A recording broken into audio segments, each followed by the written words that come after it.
Je m'installe à mon tour avec plaisir dans cette maison chaleureuse, avec une profonde envie de partager des récits de vie bouleversants. Pour découvrir des itinéraires inspirants. Mon petit garçon lui dit Maman, j'ai mal en faisant pipi. On va faire une analyse d'urine, comme ça on va voir. Et effectivement, on se rend compte qu'il y a déjà une partie des reins qui sont abîmés et qui ne fonctionnent plus. Les médecins nous disent on ne sait pas trop si on va le greffer parce que est-ce que cette maladie va pas recommencer sur le greffon? Je me dis ça va pas le faire, c'est pas possible. Il va pas rester vitam aeternam en dialyse quoi. Et en même temps, j'ai dit mais moi, est-ce que je peux lui donner un de mes reins? Mais aussi pour mieux comprendre ces parcours de vie hors du commun, grâce à celles et ceux qui ont aidé mon invité à franchir les obstacles et à grandir. Elle s'est défiée justement de pouvoir promouvoir le don d'organes et elle se donnera tous les moyens avec sa famille pour le faire. Une occasion pour chacun d'entre nous de partager 1001 vies. Mais à cet instant précis, j'ignore encore tout des émotions que je vais vivre ce jour-là. Je rencontrerai bientôt Marie-Laure Lebègue. Comme chacun d'entre nous, cette femme de 52 ans, mère de famille, ne pouvait pas s'attendre à se poser un jour les terribles questions qu'induit le don d'organes. Mais suite à la maladie orpheline de son fils Rémi, puis à la mort brutale de son compagnon, cette interrogation va surgir violemment dans sa vie. Marie-Laure sera mise au défi d'aimer jusqu'à l'impossible.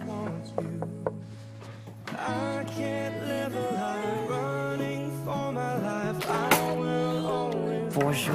Bonjour. Bienvenue. Heureuse de vous recevoir. Je suis déjà émue. C'est vrai? Moi aussi. Émue de vous rencontrer. Venez, entrez, installez-vous. Mettez-vous à l'aise. Enlevez votre manteau. Émue, un peu stressée peut-être? Beaucoup. Énormément même. C'est normal. Est-ce que je vous sers quelque chose à boire? Un café? Un thé, s'il vous plaît. Alors, Marie-Laure, je suis ravie de vous accueillir, d'autant plus que vous êtes là pour faire passer des messages importants aujourd'hui. Oui. Votre famille a été durement touchée par la maladie. Et oui. Il y a un élément central dans votre vie, c'est le don d'organes. On va en parler avec vous. Pourquoi est-ce important de venir témoigner dans notre émission aujourd'hui? Parce que je pense qu'il faut vraiment sensibiliser les gens. Bien sûr, il faut être confronté à certaines choses pour comprendre, mais le fait de pouvoir témoigner par rapport à ce que j'ai vécu, avec tous ces côtés du don, bien sûr, la greffe de mon fils, et puis le don d'organes au décès de mon mari, et puis cette année, être donneur vivant pour mon fils, et pour avoir côtoyé beaucoup de gens, beaucoup de personnes, je me suis rendu compte qu'il y avait beaucoup de gens qui ne savaient pas, qui ne connaissaient pas, et puis on peut parler beaucoup de la greffe. Par contre, le don d'organes, comme ça touche la mort, c'est un sujet beaucoup plus délicat, qui fait peur.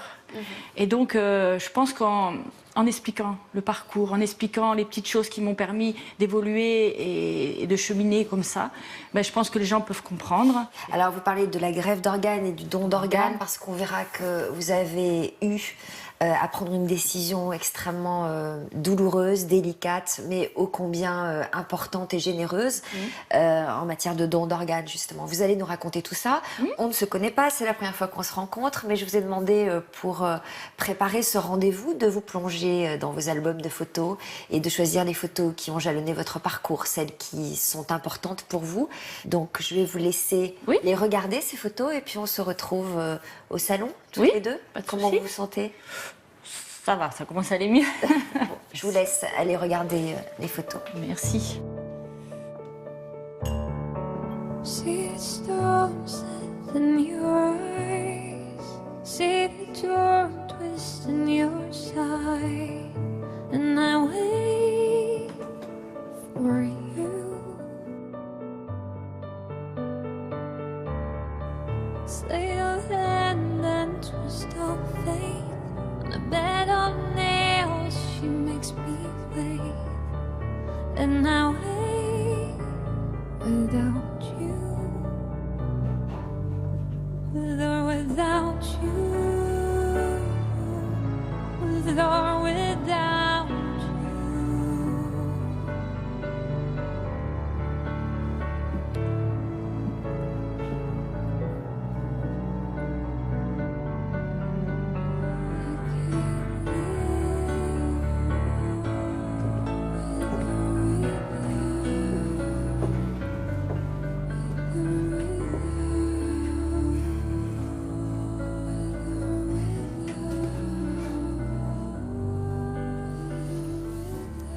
Une vie, la vôtre, en photo.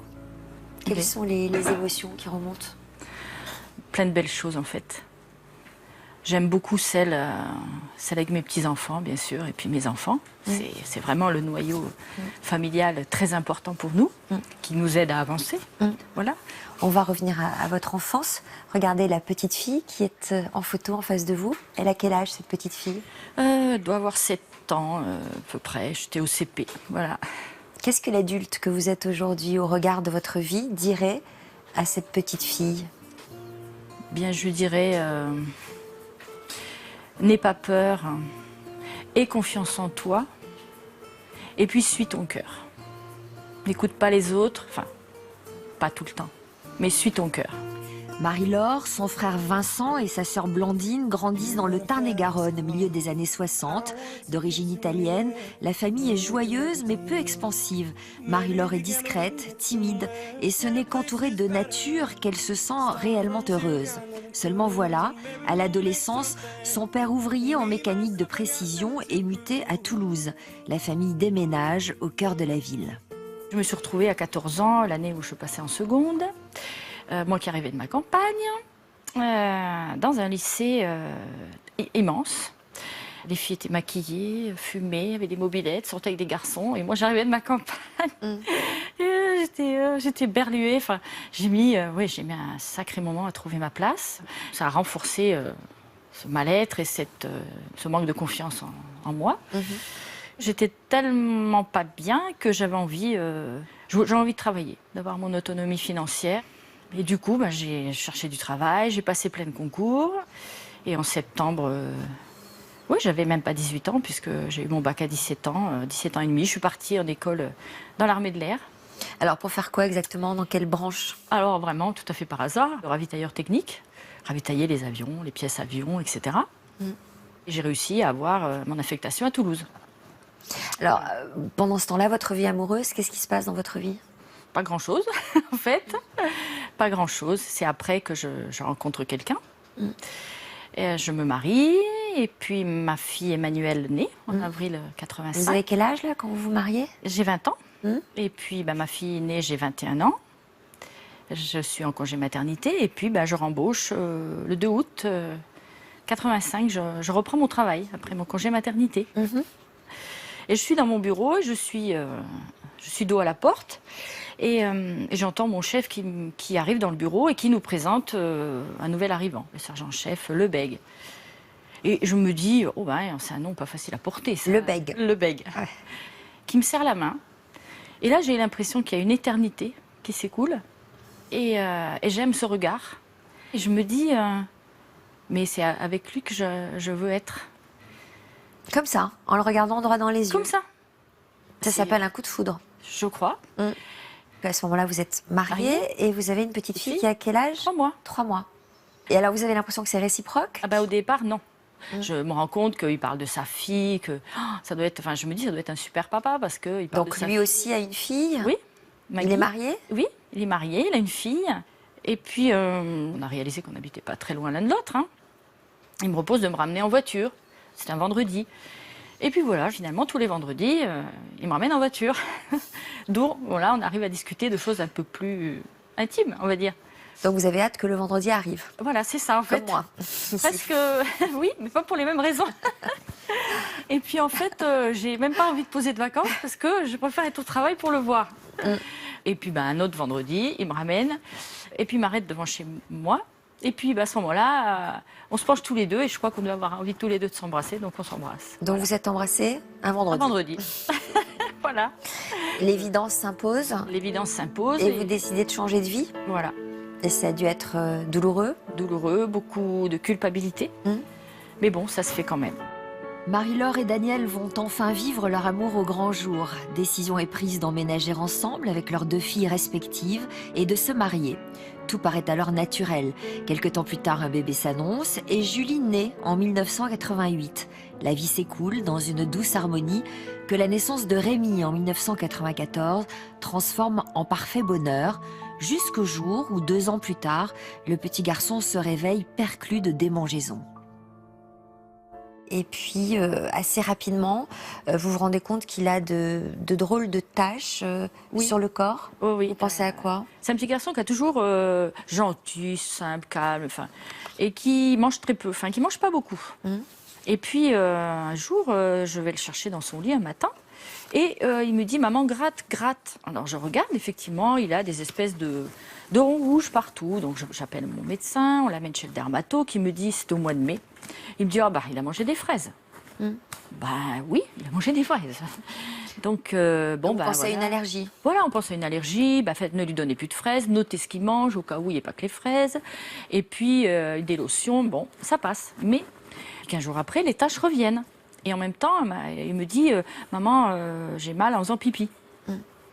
Je dis à mon médecin, oui, mais il se plaint. Il me dit, on va faire une analyse d'urine, comme ça, on va voir. Et effectivement, dès le lendemain, mon médecin m'appelle et me dit, il y a un souci, les reins sont bloqués. Donc, en fait, les taches rouges qu'on voit partout, ce sont les toxines qui ne sont plus éliminées par le rein et qui ressortent sous la peau. C'est conséquent. Et alors, il me dit, vous affolez pas, c'est peut-être juste un microbe qui s'est mis et qui a bloqué le rein, on va trouver.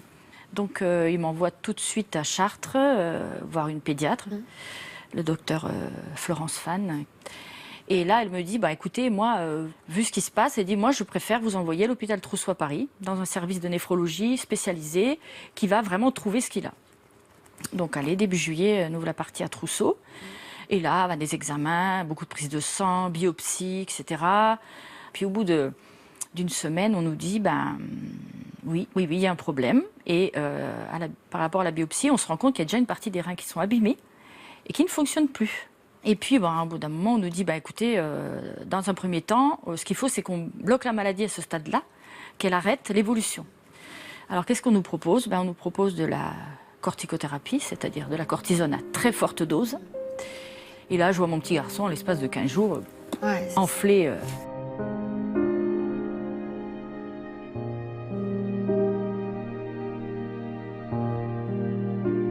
Donc là, il a quel âge, Rémi? Alors là, il a 2 ans et demi. Ouais. Avec un régime particulier, j'imagine? Avec un régime sans sel, sans sucre. Il va rentrer à l'école au mois de septembre. Il faut que je trouve une solution. Et du coup, on a la chance d'habiter en campagne. J'en discute avec le maire du village. Il me dit, écoutez, il faut trouver une solution. Vous avez qu'à préparer le repas de votre fils. Il arrive à l'école avec son repas.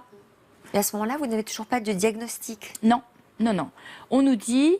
On va fortement vers une maladie orpheline, une maladie auto-immune qui, du coup, c'est son propre corps qui a détruit ses reins. Et il a fallu vraiment beaucoup de mois pour qu'on nous dise qu'il y avait très peu de cas en France.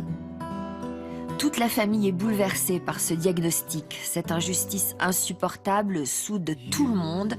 Rémi est entouré d'amour. Durant 1 an, à force de régime sans sel et de cortisone, son état reste stable. Mais cette maladie n'est pas de celle qui régresse. Une biopsie révèle sa progression. Les reins ne fonctionnent plus et le petit garçon est mis sous dialyse 2 fois par semaine. Et puis, on commence à vous parler de la greffe. Voilà. En 2000. Au départ, ils nous disent, on ne sait pas trop si on va le greffer parce que, est-ce que cette maladie ne va pas recommencer sur le greffon? Et donc, on ne peut pas se permettre de... entre parenthèses, de gaspiller un greffon. Alors là, quand on entend ces mots-là, ça doit... encore les boyaux, je me dis, ça va pas le faire, c'est pas possible. Il va pas... Après, les médecins nous disent, on s'est réunis, on a réfléchi, on devrait avoir ce qu'il faut pour mettre en place un traitement après la greffe et que la maladie ne récidive pas. Donc là, je me dis, il va pouvoir être greffé. Donc on le met sur une liste d'attente? Voilà, on le met sur une liste d'attente. Et en même temps... Donc là, il a 5 ans, Rémi? Il a 5 ans, oui. Il est comment physiquement? Il a, en dehors de la dialyse, est-ce qu'il a la taille d'un enfant de 5 ans? Non, il fait 1,02 m, donc c'est peut-être la taille de 4 ans. Et il mange, là, à ce moment-là? Il mange, mais ça reste... Il est toujours sous cortisone quand toujours, il est en dialyse? même si elle a été baissée, il reste encore un peu. Après, elle a carrément stoppé, puisqu'on s'aperçoit que de toute façon, elle n'a que des effets secondaires et que ça n'arrête plus la maladie. Et en même temps, je me dis, mais moi, est-ce que je peux lui donner un de mes reins? Donc là, on est vu avec mon mari par un psychologue, parce que c'est vrai, avec le recul, on se rend compte qu'il y a tout un impact psychologique et qu'il faut vraiment y penser, se préparer. Et on est en train de penser à tout ça, finalement, au mois d'avril, 6 semaines après le début des dialyses, on est en dialyse, un matin, et je vois l'infirmière arriver en courant, et elle me dit « Ça y est, on a un donneur, il va être greffé. » Vous voyez, C'est difficile. Enfin, c'est beaucoup de joie, mais c'est... Ouf, mais moi, je m'étais mis en tête qu'il fallait 6 mois sur la liste d'attente, donc j'étais pas prête. Pas prête. Alors, expliquez-nous, c'est difficile quoi? D'imaginer que quelque part, il y a une famille qui pleure quelqu'un, mais qu'elle a la générosité de donner. Voilà. Vous pensez à tout ça? Oui. Et votre mari, comment réagit-il? Alors mon mari, pas du tout comme moi. Lui, il est braqué, enfin lumière sur son fils. Enfin, il va être sauvé, tout va bien aller, et c'est tout. Et mon mari, après, plus tard, ça nous a valu de bien nous engueuler pour ça. Parce qu'il voulait fêter. Il voulait fêter cette date-là, et moi non. Quelle date? La date où La vous date avez... de la greffe. La date de la greffe. Et moi, je ne voulais pas.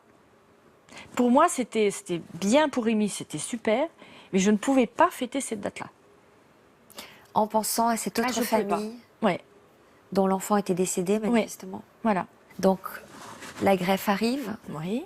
Comment ça se passe? Très bien. Et puis on passe 15 jours à l'hôpital en chambre stérile. Je vis avec lui dans la chambre. Et vraiment, on se dit, ça y est, on va vers du positif. On va pouvoir reprendre une vie normale avec ses sœurs, avec... voilà. En dehors de la vie plus simple, plus facile et Oui. plus positive, ça a une conséquence pour vous? Parce que vous prenez conscience que votre travail ne vous intéresse plus. Ah non, plus du tout. C'est lié à la greffe, ça?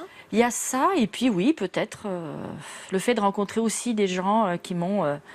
des belles personnes qui m'ont interpellée. Et puis d'avoir été beaucoup dans le milieu hospitalier, et finalement, je me dis, oui, je vais passer le concours ou infirmière ou aide-soignante. Mais bon, j'arrive à 40 ans et j'ai des doutes sur moi-même. Peut-être 3 ans d'école, ça va pas le faire. Enfin bref, je m'autorise pas à faire le concours d'infirmière, donc je aide-soignante.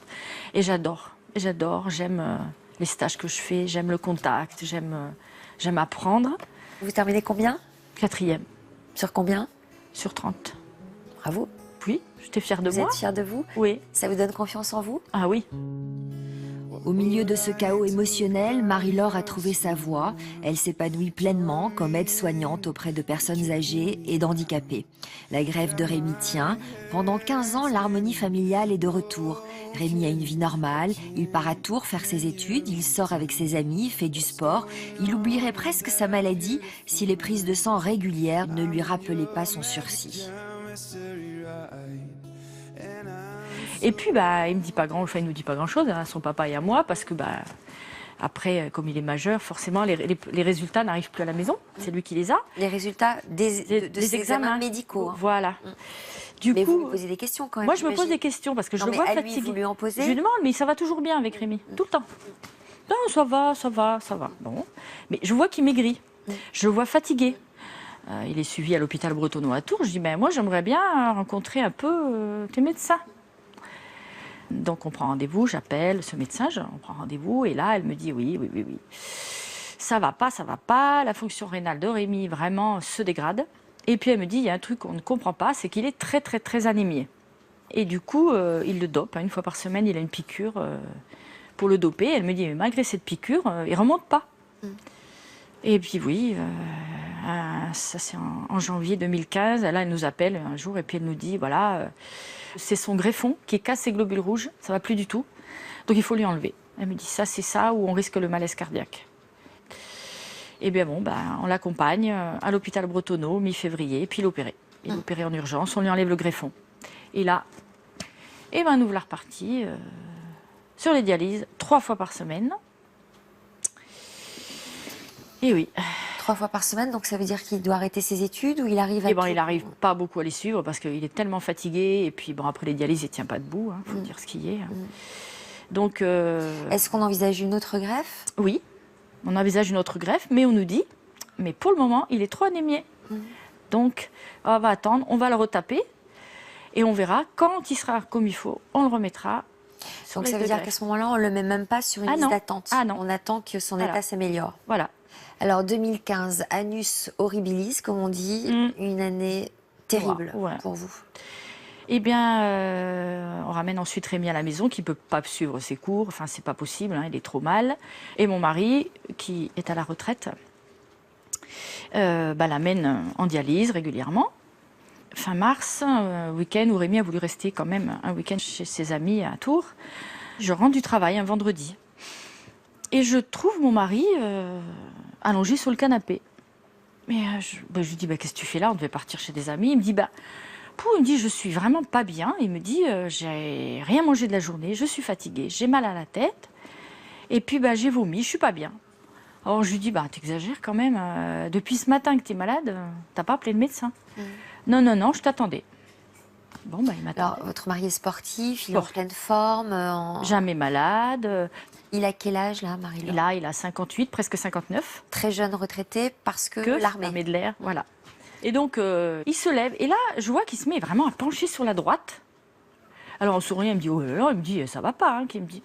Là, vous vous inquiétez. Et là, je me dis, mais là, je commence à avoir un espèce de nœud, là, je me dis, un truc qui va pas, là. J'arrive chez le médecin, et là, au moment de sortir de la voiture, alors là, je ne peux pas le tenir. Mon médecin me voit, se précipite, m'aide à l'amener dans son cabinet. Elle appelle tout de suite le SAMU. Il y a suspicion d'AVC. Donc ils l'amènent à Chartres. Ils partent à Chartres en ambulance. Alors, je repasse par mon domicile pour prendre des affaires et tout, et je rejoins là-bas avec ma fille Julie. Et on attend aux urgences, tout ça. Il est tard. Passé 22 heures, enfin, le médecin arrive, écoutez, le scanner, il n'y a rien, on va lui faire un scanner du ventre, voir s'il y a quelque chose qui explique les vomissements. Il part au scanner, il revient, le médecin me dit, il n'y a rien au ventre. Et puis vers 4 heures du matin, il commence à s'assoupir, tout ça, l'infirmière me dit, tout est bon, les gaz du sang. Vous restez là toute la nuit? On reste jusqu'à 4 heures, 4h30 du matin. L'infirmière nous rassure, le médecin aussi, vous inquiétez pas, il est sous surveillance, vraiment, voilà, on ne peut pas plus le surveiller. Mes filles me redisent pareil, maman, on y va, on le laisse dormir, tu vois, tout ça, on revient tout à l'heure. Et je me rappellerai toute ma vie, je suis à la porte des réa et je vois mon mari qui me fait coucou de loin, qui m'envoie des bisous à travers le masque oxygène. On rentre. J'arrive chez moi, il est 6 heures, pareil, pas moyen de dormir, et 8 heures, le téléphone sonne. Et on me dit, il vient de faire un deuxième AVC. C'est lui qui nous a dit, je sens plus mon côté. Du coup, pour pas qu'il ait mal, ils l'ont mis dans le coma. Et là, ils refont un deuxième scanner, et là, ils trouvent. Enfin, là, ils voient. Et ils voient quoi? Ils voient, c'est un AVC, mais au niveau du cervelet. Une zone très délicate, voilà. Pas un AVC très courant. Et au téléphone, on me dit, vu comment c'est placé, on l'envoie sur Paris.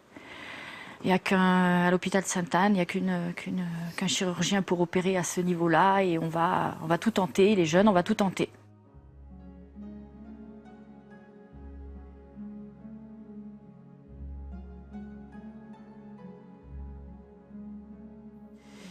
Et du coup, on se retrouve tous dans la salle d'attente à l'hôpital Sainte-Anne en attendant que l'opération se fasse.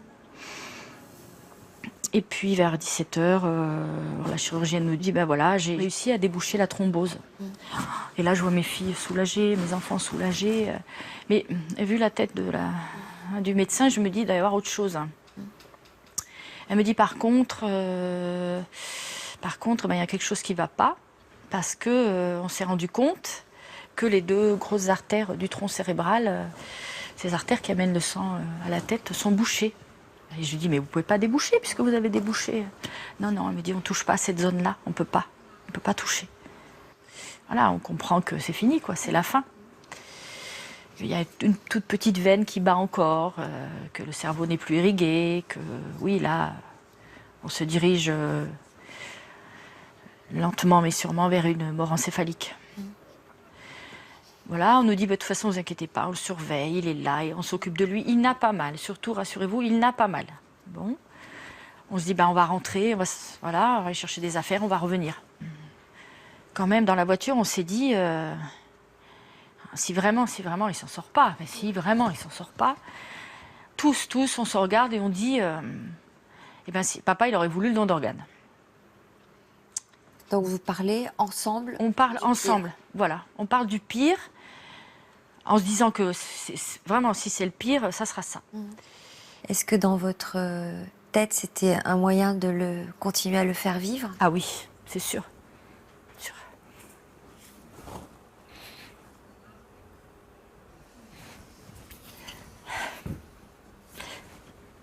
De se dire, la mort sera moins absurde. Et je me dis, voilà, retour il y a des années en arrière, et t'es peut-être de l'autre côté du miroir. Voilà, t'as été du côté qui recevait, carton pour Rémi. Et puis maintenant, t'es de l'autre côté, du côté de celui qui va donner. Et donc vos enfants sont d'accord? Ah oui. Vous prenez cette décision tous ensemble? Tous ensemble. Mais oui, ça fait mal de se dire qu'on va le toucher, quoi, celui qu'on aime. Et puis mes filles sont énervées, elles me disent, mes enfants me disent, il faut qu'il y ait ce don d'organes, parce que les médecins nous disent quand même, attention, il faut qu'on arrive à maintenir le corps dans de bonnes conditions pour qu'il y ait possibilité de prélèvement. Et puis on va voir comment sont les organes et ce qu'on pourra prélever pour aider. Et là, mes enfants me disent, ah non, mais il faut vraiment qu'ils puissent prendre le maximum de choses pour aider le maximum de gens, parce que comme ça il continuera, voilà. Donc voilà, on se raccroche à ça. Et finalement, on a pu lui prélever combien d'organes? Alors si je ne dis pas de bêtises, et l'infirmier coordinateur vous confirmera, je pense que oui, 7 organes, je crois. Alors cet infirmier coordinateur que vous avez souhaité inviter, qu'on va rencontrer, oui. Parce qu'il a beaucoup compté pour vous à ce moment-là. Oui. Pourquoi? Parce qu'il est arrivé et qu'il a été d'une telle gentillesse, d'une telle écoute, nous a tout expliqué, qu'il va y avoir une succession de choses à faire, contrôler si vraiment il y a mort encéphalique, c'est normal, que la loi, elle a des choses à vérifier, et qu'il y a des tests à faire, et là, il me demande qu'est-ce que vous souhaitez comme prélèvement, et on lui dit, prenez tout ce que vous pouvez, tout ce qui est possible de prélever, prenez. Donc il me dit oui, on peut prélever le cœur, on peut prélever les poumons, les reins, le pancréas, le foie, la cornée. On peut vraiment, voilà, après il faut voir si les organes sont sains. Mais il me dit, voilà, il faut que je vous parle aussi d'autre chose. Bon, j'ai dit, il me dit, voilà, est-ce que vous seriez d'accord pour prélever des os? Alors là, je le regarde, pourtant moi qui suis dans tout ça, qui m'étais intéressée à tout ça, je reste sidérée. Je dis les os. Et il m'explique que dans certains cas de maladies, comme l'ostéoporose aggravée chez des jeunes, il y a des greffes d'os, soit les bras, soit les jambes, et que ces greffes prennent très très bien. Et il me regarde et il me dit, vous savez, j'ai vu des jeunes qui ont été greffés, et 6 mois après, ils tapent dans un ballon et jouent au foot. Et là, je me suis dit, ah ouais, ça va être chouette. Parce que Daniel, il adorait le foot. Et je me dis, il serait heureux. Il serait heureux de savoir qu'un jeune qui retapera dans un ballon. Voilà. Donc oui, pareil, mes enfants me disent oui, pas de problème. Et il me confirme bien que il n'y a pas de souci, le corps sera rendu impeccable pour la cérémonie, qu'on ne verra rien, qu'il y a un grand respect, qu'il n'y a pas de souci. Et... C'était important pour vous, ça? Oui, c'est important. Pas toujours pareil, parce que voilà, on n'a pas envie qu'on touche aux gens qu'on aime, quoi, c'est sûr. Daniel s'éteint à 58 ans, toute la famille est présente lors de la cérémonie pour lui rendre hommage. Mais après avoir puisé dans ses dernières forces, Marie-Laure est effondrée et doit réapprendre à vivre. Et j'ai dit à ma chef, je ne peux pas rentrer au travail maintenant, j'ai trop de colère. Comment accepter que lui, il n'est plus là et que j'arrive dans l'établissement avec... Et tous ces handicapés qui sont encore là, enfin, c'est nul. Hein. Comme si vous leur reprochiez d'être encore en vie, eux. Ouais. Et puis vous arrivez à trouver un moyen de donner un sens à tout ça en vous occupant des autres. Oui. Qu'est-ce que vous faites? Eh bien, avec Martial Solane, infirmier coordinateur, avec qui on a beaucoup discuté, que j'ai eu plusieurs fois au téléphone après, qui est toujours présent quand j'ai besoin de poser des questions. Parce qu'en fait, j'étais tellement fatiguée au moment où c'est arrivé qu'après, avec le recul, j'ai des blancs dans ma tête. J'ai des cases vides et j'ai besoin de lui téléphoner. Et il est patient et il me réexplique. Et il me dit, voilà, est-ce que tu serais d'accord un jour pour venir témoigner ? Expliquer ce que tu as vécu, etc. Et je lui dis oui, il n'y a pas de souci. Au contraire, je pense que ça va m'aider à avancer. Et ça vous a aidé? Et ça m'a aidé. Et c'était formidable. Alors, pendant ce temps-là, Marie-Laure, Rémi est toujours en dialyse. Toujours. Il vit tout ça, lui, de son côté, de sa chambre d'hôpital. J'imagine que ça a dû être difficile. Très difficile. Et puis, progressivement, donc vous donnez des conférences, vous témoignez, ça vous fait du bien, vous donnez un sens à ce qui vous est arrivé. Et puis progressivement, il y a une idée Oui. qui naît dans votre esprit, à laquelle vous aviez déjà pensé Voilà. quand il était petit, Ouais, et qui revient. Et je me dis, non mais là, il est tellement mal. Hein. Il est tellement mal, il fait des œdèmes. Enfin, il ne peut pas manger ce qu'il veut, il n'est pas bien. Et je me dis, ben, moi, je vais lui donner un de mes reins. Parce que je n'ai pas pu le faire quand il était petit, mais je vais le faire maintenant. Sauf que, quand je lui en parle, il ne veut pas. Qu'est-ce qui le fait changer d'avis alors? Alors ça, je ne sais pas trop. Je sais qu'il a dû parler avec ses sœurs. Et puis un jour, c'est ma fille Julie qui me dit, début 2016, « Oh, maman, tu sais, tu devrais reparler avec Rémi, parce qu'on en a parlé tous les deux. » Et je pense que finalement, il serait peut-être prêt pour que tu donnes un terrain à Rome. Alors je suis contente, si vous saviez, je suis trop contente. Et du coup, le week-end suivant, quand il rentre, je lui dis, bah Rémi, alors on peut parler de certaines choses, tout ça. Et il me dit, oui, mais maman, tu sais quand même, oui, je voudrais bien, mais ça me gêne pour toi. Et moi, je lui dis, tu sais, si vraiment ça se fait, je veux bien que tu te dises qu'il ne faut pas que tu te sentes redevable. Je veux qu'après, il vive sa vie normalement. Normalement, comme s'il avait eu une greffe d'un donneur anonyme, qui prenne soin de sa santé, qui prenne soin de lui, et qu'il oublie que c'est moi. Et du coup, rendez-vous à l'hôpital Bretonneau, où je suis reçue par le docteur Beuchler, très très gentil, qui m'explique, etc. Il me dit, donc il vous fait passer des examens. Plein d'examens. Voilà, le check-up, la révision des 52 000, hein, comme je dis à tout le monde, de la tête aux pieds, tout, les dents, tout. Et me dit surtout, dites-vous bien une chose, s'il y a le moindre truc qui ne va pas, on ne pourra pas prélever. Les résultats reviennent, Marie-Laure est compatible, mais cela ne suffit pas. Il s'agit maintenant de convaincre une commission de médecins qui doit donner son accord final. C'est inquiète qu'elle se rende au rendez-vous. Pourra-t-elle faire ce don à son fils? Je vais à Paris le 31 mai. Et c'est le jour de l'anniversaire à mon mari. Vous y voyez un signe? Je vois un signe. Je me dis, ça peut être que bon. Effectivement, je suis reçue par cette commission. Il y a 5 personnes, des médecins, des psychiatres. Très très gentils, on rediscute de tout, que j'ai bien conscience des risques opératoires, des risques anesthésiques, et surtout que peut-être que Rémi peut faire un rejet malgré tout de mon rein. Et finalement, ils vous donnent le Et ils feu nous vert. disent, il n'y a pas de souci, ok, on y va. Et l'opération a eu lieu quand? Le 14 juin de cette année, voilà. L'opération se passe bien. Très bien. On va en reparler avec lui en détail de tout ça, de comment vous l'avez vécu, comment il l'a vécu lui. Quelles sont les conséquences pour vous? Est-ce que ça a changé quelque chose dans votre vie sur le plan physique? Rien. J'ai mis quelques semaines à m'en remettre, c'est logique. Hein, Ouais. voilà, je me suis bien reposée. Et puis, rien du tout. Moi, Comment vous allez aujourd'hui? Très bien. Et sur le plan psychologique? Très bien. Moi, quand je vois mon fils comme il est, je suis enchantée. Je referai exactement la même chose. Exactement. Qu'est-ce que vous aimeriez que nous retenions de cette histoire? Bien que la vie, elle est belle, la vie, elle est importante. Que tout le monde peut avoir un jour un problème de santé. Personne n'est à l'abri. Qu'un jour, on peut se retrouver en attente d'une greffe.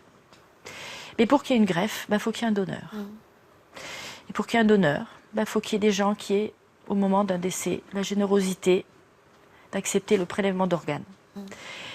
Et que ce prélèvement, c'est tellement difficile de choisir qu'il faut justement avoir pensé avant à tout ça. Qu'il faut en discuter en famille, dire à ses amis, oui, je suis pour. Comme ça, le jour où il arrive quelque chose, ceux qui restent, les vivants, ils n'ont pas... Enfin, c'est une évidence pour eux. Ils savent les volontés de la personne. Ils n'ont pas à se tracasser, à se dire qu'est-ce qu'il aurait décidé, qu'est-ce qu'il aurait voulu. Quand on en a parlé, au moins c'est un peu plus facile, on va dire. Et j'ai entendu dans vos mots que le fait de prendre cette décision, ça vous a quand même permis de mieux supporter cette disparition? Oui. C'est important de le dire aussi, Ah parce oui. que c'est aussi un moyen d'avancer. Moi, d'avancer. Je me lève tous les jours. Et tous les jours, je me dis, il y a des gens qui vivent grâce à lui. J'ai demandé des nouvelles, et j'ai des nouvelles par Martial. J'en ai eu juste après la greffe, au bout de 6 mois, au bout d'1 an. Je demanderai tous les ans. J'ai écrit une lettre aussi, j'avais besoin. J'attendais pas de réponse, hein, mais j'ai écrit une lettre parce que... Vous ne connaissez pas les personnes Ah non, qui ont non, été... non, c'est anonyme, mais je ne voudrais pas connaître. Ouais. Je ne voudrais pas. Qu'est-ce que vous avez dit dans cette lettre? Que j'étais heureuse, que je leur souhaitais une belle vie. Et que, vu la gentillesse de mon mari, j'étais sûre qu'il y a plein de belles choses qui allaient passer. Et que je leur souhaitais vraiment une belle vie, longue et belle vie. Voilà. C'est un voyage très émouvant. Je suis évidemment bouleversée par votre récit. J'imagine que, comme moi, vous avez lu le livre de Maëlys de Kerangal, Ouais. Réparer les vivants. Oh oui, j'irai le voir aussi. Ouais, qui sort aussi au cinéma Ouais, bientôt. ouais. Nous allons accueillir votre fils, Rémi, pour voir comment il a vécu tout ça. Oui. Et puis, nous allons accueillir ce fameux Martial qui a été si important pour vous, qui vous a si bien accompagné à un moment terrible. Vous avez choisi de donner quelques-uns de ses organes. Hein. Donc, c'est important d'avoir aussi son Oui. point de vue Ah oui. de coordinateur. Qu'est-ce que Oui. c'est ce Coordinateur de greffe, il est à l'hôpital Cochin. Voilà. Je vais chercher Rémi et Martial. À tout de suite. À tout de suite. Lorsque mes invités comme Marie-Laure racontent avec pudeur la profondeur de leur souffrance, ils paraissent s'en sortir facilement. Pourtant, une question s'impose. Comment a-t-elle fait pour se reconstruire? C'est pour tenter d'y répondre que j'ai voulu aujourd'hui écouter ses plus proches, afin de mieux comprendre comment chacun d'entre nous peut tirer des enseignements de l'expérience si particulière de mon invité. C'est toujours compliqué d'aborder cette notion de don d'organes. On est à 21 000 personnes en attente de greffe. Nous avons besoin de témoignages pour promouvoir le don d'organes, puisque c'est la meilleure solution qu'il soit pour sauver des vies. Quel parcours, quelle histoire. Donc Rémi, votre fils, 22 ans, étudiant. Et puis Martial, vous êtes infirmier. Infirmier coordinateur des prélèvements d'organes et de tissus. Alors, Marie-Laure nous disait à quel point vous comptez pour elle, à quel point vous avez compté dans un moment particulier et crucial pour elle. Et vous êtes toujours très présent dans sa vie aujourd'hui. Avant de donner la parole à Rémi, j'aimerais avoir votre regard sur son parcours. Écoutez, je crois que le parcours de Marie-Laure est vraiment très touchant, puisque elle a toujours été forte et elle a toujours su mener, on va dire, de front les différentes situations qui se présentaient tout au cours de la démarche que l'on a pu rencontrer. Elle sait ce qu'elle veut, elle est dynamique, volontaire, et je crois qu'elle s'est défiée justement de pouvoir promouvoir le don d'organes, et elle se donnera tous les moyens avec sa famille qu'il est pour le faire. Donc. Et c'est vous qui lui avez mis le pied à l'étrier, si j'ose dire, puisque vous avez compris à un moment donné qu'il fallait lui proposer de témoigner pour la sortir peut-être de son chagrin, de sa tristesse, de sa colère aussi. Tout à fait, oui, en effet. Alors je vais vous poser des tas de questions concrètes pour qu'on soit bien renseigné sur ce sujet. Rémi, Oui, 4 mois après la grève, donc qui a eu lieu quel jour? le 14 juin, Comment allez-vous? en pleine forme. En pleine forme. C'est-à-dire à nouveau une vie d'étudiant, des copains, plus besoin d'aller à l'hôpital C'est ça. tous manger les ce 2 que- jours? Manger ce que je veux, vivre pleinement, sans contrainte, sans retrouver une vie, beaucoup d'énergie que j'avais perdue avant. J'étais très fatiguée. Oui. Et là, oui, c'est vraiment une pile électrique. Je suis en pleine forme. Alors, on va détailler tout ça. On va revenir à votre petite enfance et à vos souvenirs concernant votre maladie. Comment vous avez vécu tout ça? Quels souvenirs vous en gardez? Alors, j'ai pas forcément de souvenirs parce que j'étais petit, mais c'est vraiment des sensations, que ce soit les odeurs, du goût, tout ce qui concerne des médicaments, des fois difficiles à prendre au niveau du goût. Et pareil, au niveau des piqûres, des sensations de toucher, des sensations bizarres ou Est-ce que vous avez éprouvé de la colère d'être différent de vos petits camarades? pas forcément de la colère, mais de l'incompréhension. Pourquoi moi je mange ça ou je dois pas manger ça ou pourquoi Alors, comment vous le viviez, ça, quand vous arriviez à l'école avec vos petits plats cuisinés par maman? Vous le viviez comment, vous? Bien, c'était après oui, c'est sûr que ma mère a toujours fait pour que ce soit que j'ai pas trop l'impression que ce soit une contrainte. Donc forcément, pour moi, quand j'étais Quel petit, lien vous aviez avec votre maman à ce moment-là? ah bah, un lien fort, puisqu'elle était toujours avec moi. Je pouvais toujours compter sur elle si j'avais besoin, quand ça allait pas. Puis même des petites choses pour m'occuper ou pour jouer ou pour m'enlever un peu contexte de l'hôpital. C'était toujours... Hyper positive, optimiste, c'est ça. un rayon de soleil Notre dans votre... maître mot, Quoi? la positivité. C'est vrai? C'est ça. Elle vous l'a transmis? Je pense. Oui, Beaucoup. À 19 ans, quand votre état de santé empire après 15 ans de répit, où vous avez une vie normale, comment vous vivez tout ça, le rejet de ce greffon? Bah, comme je disais, comme je suis quelqu'un de positif, je le savais, mais je me suis dit, c'est pas ça qui va m'arrêter. J'ai continué à vivre. Bon, forcément, je le sentais très fatigué, j'avais les jambes gonflées, parce que mon rein ne faisait plus le travail. Pourquoi vous n'en parliez pas à vos parents de votre état de santé? Pourquoi vous leur cachiez les résultats de vos analyses? Je sais pas, c'était quelque chose, je pense, que j'ai voulu garder pour moi. C'était à moi, finalement, aujourd'hui, parce que ma mère m'a toujours aidé, de continuer par moi-même, de faire les choses, oui, par moi-même. Donc vous retournez en dialyse, donc période difficile pour vous, j'imagine, et puis surtout, vous vivez l'accident de votre père, l'AVC. Comment vous vivez tout ça de votre chambre d'hôpital, finalement? Oui, un peu de frustration de ne pas pouvoir agir, d'être encore bloqué par ma maladie, d'être un peu, si on peut dire, mise à l'écart un peu. Ça a été dur. Un peu, oui, quand même. Et puis donc le pire arrive, et là, votre famille, votre maman et vos sœurs prennent une décision généreuse, difficile à prendre. Qu'est-ce que vous en avez pensé, vous, de ces décisions? Bah, on savait très bien, dans notre famille, on est confrontés depuis très longtemps à ça. Et on savait très bien que mon papa était complètement pour.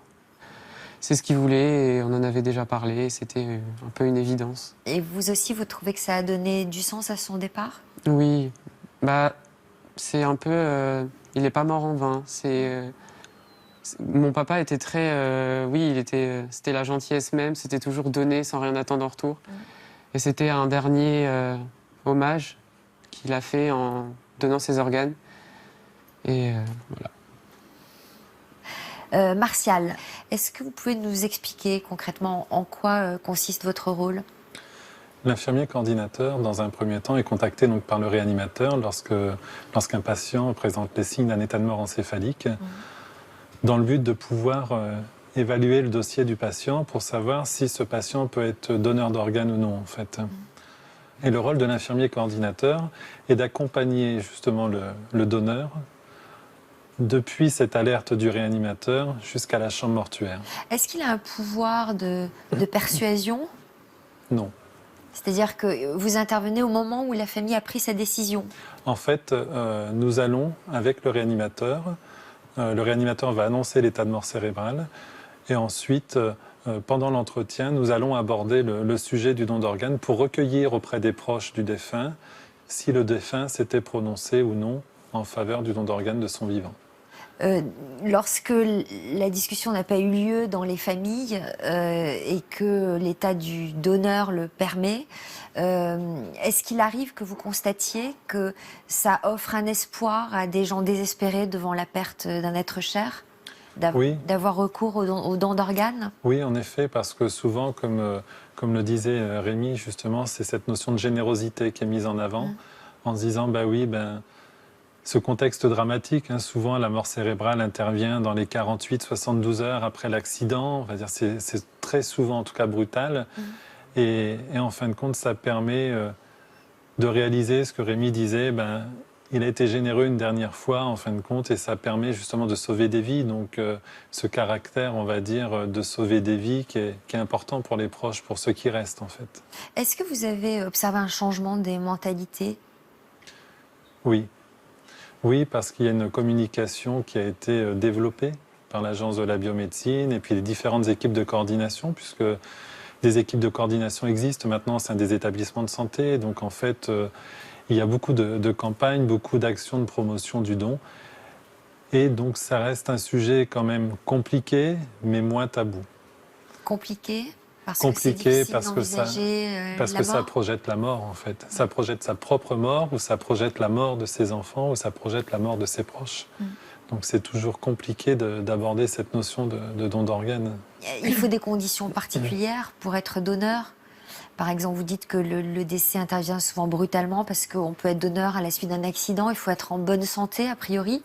Oui, en fait, lorsque chaque organe est évalué, en fait. Il n'y a pas de notion d'âge. Hein. L'âge n'est pas un critère limite, en tout cas, pour donner ses organes. Et ensuite, en fonction de la situation qui se présente, chaque organe est évalué par des prises de sang, des échographies, un scanner, pour savoir si justement il peut être greffé ou non. Mais par exemple, quand on a subi un traitement comme une chimiothérapie, est-ce qu'on peut donner un organe quand même au moment du décès? Alors, il y a des contre-indications absolues. Hein. Le cancer en cours de traitement, qui n'est pas en tout cas guéri, qui n'est pas en rémission, est en effet une contre-indication. Et quand il est en rémission? Alors, c'est évalué au cas par cas, en D'accord. fait, En fonction des organes. en fonction des organes. Quelles sont les questions que les familles vous posent? Qu'est-ce qui leur fait peur? Souvent, la crainte de la mutilation du corps du donneur, en fait.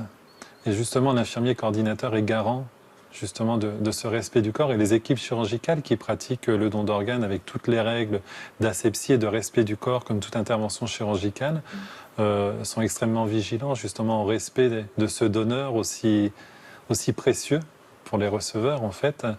Et la crainte, en effet, c'est de s'assurer que la restitution du corps sera correcte. Mais dans le cas de Daniel, on a même prélevé des os. Elle nous racontait ça tout à l'heure, Marie-Laure. Mais ça veut dire quoi? Qu'on fait un travail de reconstruction pour que le corps soit rendu à la famille Oui. de la plus belle des manières? Oui, tout à fait. Il y a un travail de reconstruction qui est effectué par les chirurgiens de façon à ce que l'apparence du corps reste identique. Quels sont les chiffres alors, Martial? Il y a combien de donneurs? Combien de personnes en attente? Alors, approximativement, hein, on est à 21 000 personnes en attente de greffe, et puis environ 5 700 personnes greffées en 2015. Donc un quart, pour ainsi dire, de donneurs-receveurs. Alors, en France, par rapport à d'autres pays, le taux de refus est assez élevé dans les familles. Comment vous l'expliquez, vous? Je crois que c'est compliqué toujours de se comparer à d'autres pays parce que les législations ne sont pas les mêmes. En tout cas, je crois que la France n'a pas à rougir, on va dire, de ces chiffres. En effet, on peut toujours faire mieux. Et qu'est-ce qu'il faudrait faire justement pour que Ce les qu'il faut mentalités faire, changent encore plus? Il faut que les gens se positionnent, en fait. Qu'ils soient pour ou contre le don d'organes, mais il faut le dire à ses proches. Il faut faire le nécessaire si on est contre, hein, s'inscrire sur le registre national des refus ou le dire à ses proches, mais en tout cas, il faut le dire. Mais il faudrait presque qu'on nous pose la question quand on remplit des papiers d'identité, par exemple. Ça pourrait être une question, un passage obligé de devoir répondre à cette question-là. Qu'est-ce que vous en pensez? Bien. Oui, ce serait bien. Qu'est-ce que vous en pensez, Marie-Laure? Mais je pense qu'il y a des pays où c'est inscrit sur leur Espagne. permis de conduire, je crois. Les États-Unis. Voilà. Oui. Ou sur la carte vitale, pourquoi pas? Est-ce que de principe, on est tous donneurs? Oui. En France, c'est le consentement présumé. Donc, de principe, nous sommes tous donneurs, mais il faut l'avoir exprimé à ses proches. Le dernier amendement, Touraine, l'explique très bien, et j'espère que cet amendement va permettre, en tout cas, de mettre en place des moyens de communication. C'est surtout ce qu'on attend de cet amendement, de pouvoir justement inciter les gens à se prononcer, en fait.